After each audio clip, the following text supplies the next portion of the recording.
Uncle Leon came home that day with an armload full of junk he had collected on his rounds as a garbage man. I was 15 then. It was around 4 o'clock that afternoon in the summer of '71. I could hear his distinctive routine and the familiar sound of his engine as he pulled up into the driveway alongside the house, just under the shade of a huge cottonwood tree that stood firmly planted in the neighbor's backyard. His engine would always give a slight roar after coming to a stop and shifting the transmission into park, followed by the muffled jingle of keys as he pulled them from the ignition. He'd then step out onto the pavement, shutting the door behind him with a dull thud, and would casually make his way around to the backyard and up the back porch steps. The old wooden screen door screeched loudly, stretching the long pullback spring, drawing it tightly against the door's worn edge as it turned on its dry and rusted hinges. That old door must have given us 1,000 warnings in the midst of our mischief, with that long, creaking noise we could always rely on.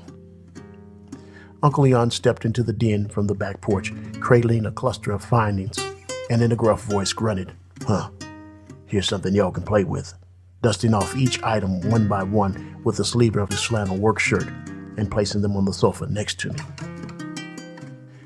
One item in particular caught my attention. It was a little plastic toy guitar.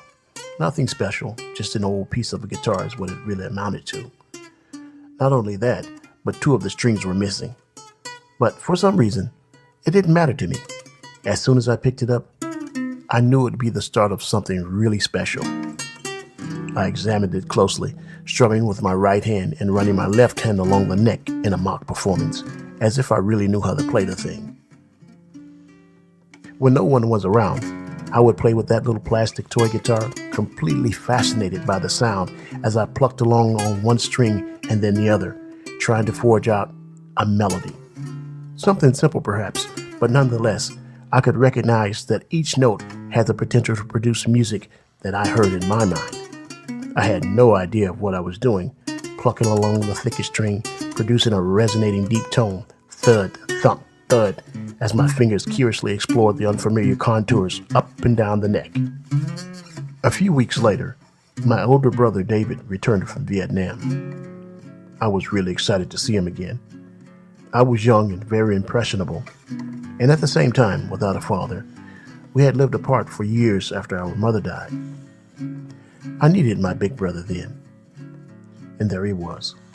To me, he was bigger than life. He brought back lots of pictures of friends he had met and places he had traveled. And among his personal treasures he had brought back with him was an electric guitar. My eyes lit up when I saw it. He bought me my first real guitar and nurtured my desire to play it every chance he got, taking me with him to friends' houses who played guitar and insisting that I played something for him, no matter how embarrassed I was. David knew what he was doing. In a way, he actually groomed me to become a true guitarist. It was his influence that became the positive force that drives me to this very day.